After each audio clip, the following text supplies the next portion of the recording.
Přátelé, objednal jsem si Stirlingův motor z Temu a ne, není to žádná reklama na Temu, ale já prostě tyhle ty hračky mám prostě rád. Je to takový relax, hele, všude samá elektronika dneska a tyhle ty funkční hračky do takového starého stylu. Já to prostě miluju a jenom jsem vám to chtěl ukázat a trošku jsem se vám chtěl i pochlubit. Hele, já jsem se na tohleto hrozně těšil, až to rozbalím, nebo až mě přijde, že jo, jsem se na něj těšil, no to trvá tak nějak kolem těch 14, 10 dnů, 10-14 dnů. A jsme se vrátili z dovči a akorát mě včera pípla zásilkovná, že to tam mám. Takže jsem byl fakt jako úplně, já jsem se na mě těšil, ne, z dovolených domů, já si to vyzvednu. Ne, jako kecám, já jsem se těšil cestou v autě. Ale mě zajímá totiž to dílenský zpracování. A tady ještě nějaký lísteček. Takový čínský klikyhák. Jak jsem si koupnul do stativu, viděli jste to? Ale jo, jako zabalený to mají hezky. Jak jsem říkal na začátku, jo. Tohle to fakt jako není reklama na Temu. Mě Temu jako nějak nezajímá. Ale já jsem chtěl udělat prostě takovou rozbalovačku. Ale řeknu vám, ono to vypadá hezky. Jo, tohle je řemenička na ten elektromotor. Jasně. On samozřejmě Stirlingův motor není nějak extrémně složitý na postavení nebo na výrobu.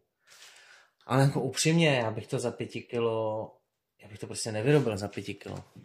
Prostě to nejde, jako za 5 kilo, já bych to nevyrobil. To nejde. Když jenom, hele, nějaký materiál, čas strávený u soustruhu, jo, ten čas, to je dneska komodita prostě. Tyve, a ono by to mělo i vyrábět proud, nevím, kolik to dává, jo, ten motorek. Nevím, jestli 3 volty, na to se budu muset podívat. Ale nepřijde mi to špatný. Co? Tak uděláme spolu nějaký první test. Jo, tak je to v angličtině, ale to si přečtu potom. Ale mě to samotný nezajímá. A on ten motor vypadá fakt hrozně hezky. Je to takový propracovaný. Co? Bude nerez. Jasně, to je nerezová deska a tohle to je z hliníku. Jo, ještě tohle si vás zajímá, to jsou ty teplem smršťovací bužírky, nebudu načínat. A kolik to vyšlo? Asi na 12 korun. Na 12 korun, jo. Jak jsem říkal, tohle není reklama na Temu, jo. Ale prostě jako za 12 korun já bych to na českém e-shopu nekoupil, a když jo, tak jako tam koupíte úplně to samý s přidáškou, no, takže to je prostě jedno. Jsou lidi, co mají Temu rádi, jsou lidi, co na Temu nadávají. Na druhou stranu já nepatřím ani k jedné skupině cílový. Já patřím ke skupině lidí, kteří, když na tom Temu mají něco dobrýho a je to za dobrý peníze, tak si to tam prostě koupím. Takže tak to prostě je. Vy ty karburátory na tu motorku. Jo, hele, tady je dioda. Těsnění, já vám to pak zaberu zblízka. Tady je lahvička, to bude na líh. Hele, já si to položím. No jo. No jo, hele. To je na líh. Knot. Takový krátkej, no a to asi bude stačit. Jo, to je na ten knot, takhle. Jo, super. Tohle je náhradní baňka. Tohle je náhradní baňka sem.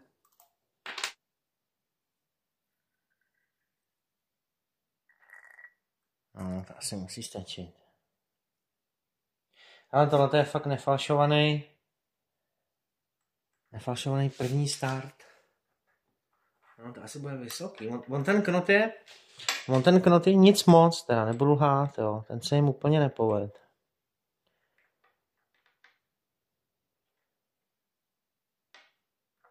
No, takhle by mohl stačit. Já ho ještě nemočím.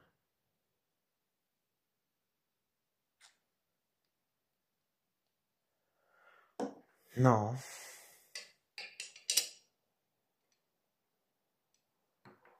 Tak jsme zvědaví. Ale už nám to hoří. Já vám to pak zaberu zblízka.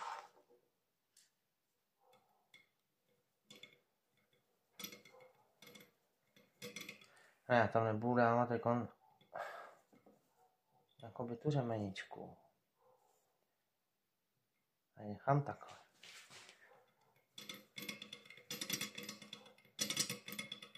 Já nevím, jak to dlouho má trvat, jo, než...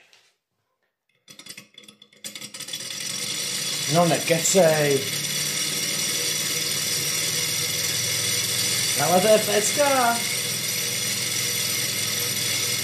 Lidi, to maká úžasně. Já vám to zaberu zblízka. Ale jak to maká?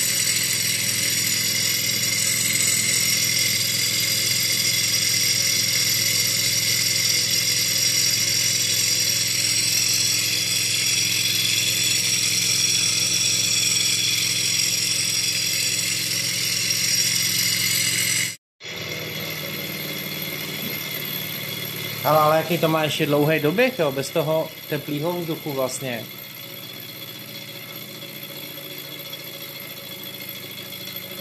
Tyhle, to je skvělá hračka, lidi.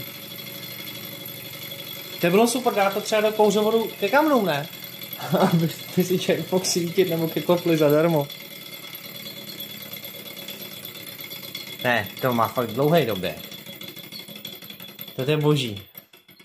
To je prostě hračka, jo. Tak já tam dám ten elektromotor.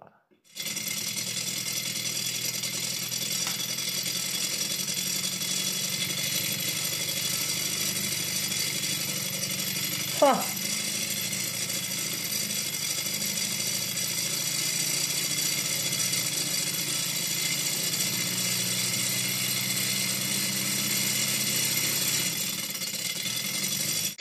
Tak hele, teď.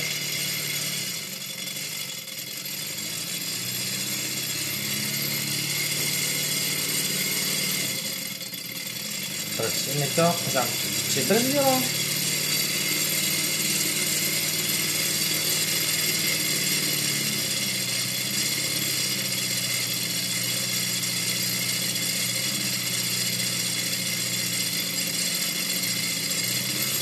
Jako jo, ale při troši dobrý vůle, jo.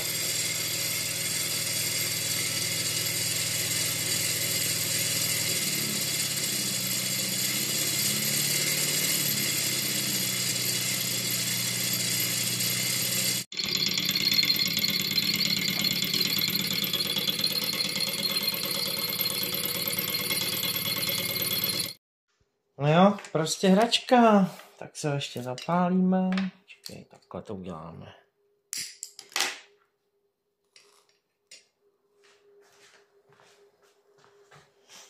A jestli pak se rozběhne sám.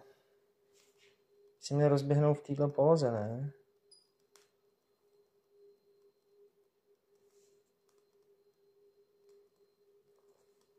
Tak co, rozeběhneš se sám?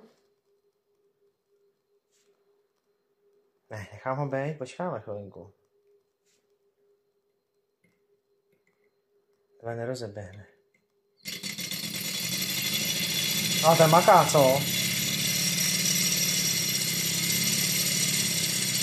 A on to má docela sílu?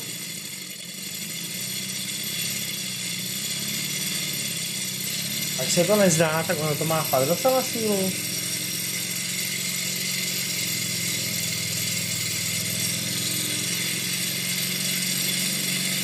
No ten jede, ale. Hoši, tyhle, to je hračka.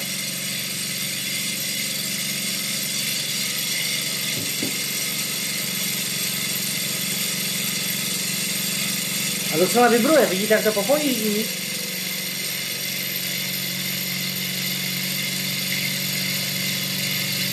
Tyhle, ten maká jak steklej.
Já mám vlastně nový ten Stirlingův motor.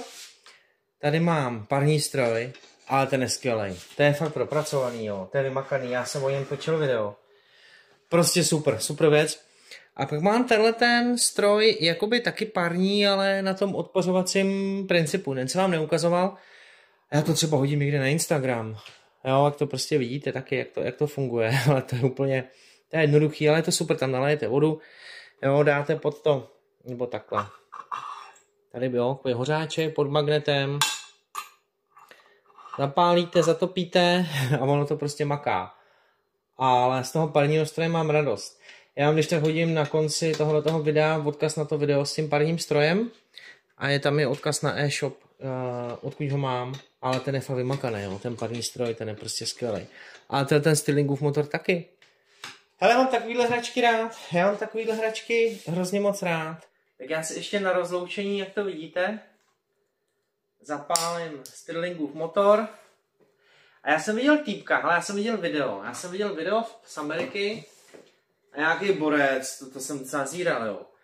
Tak on měl velký Stirlingův motor a měl udělanou z toho motorku, spíš jako bicykl, jo, ale pohánělo mu to velký Stirlingův motor. Bylo to hustý. Propamputonový hořák, který měl, tím vlastně ohřejval jeden ten píst, nebo válec, jo. Tak ten tím ohřejval, ale mu to jako jelo, jo, bylo to takový efektivita jako asi vůbec žádná, ale pro tu srandu mě se to docela líbilo. Co, hele? Ty brdě, oči.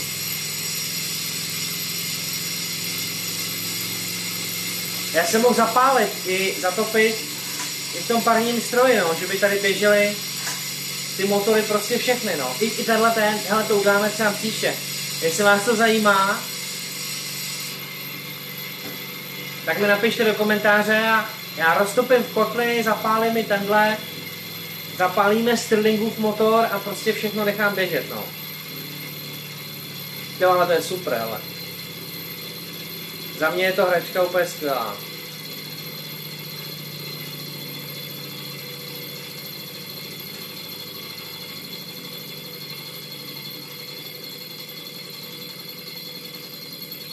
Lidi, to nemá chybu.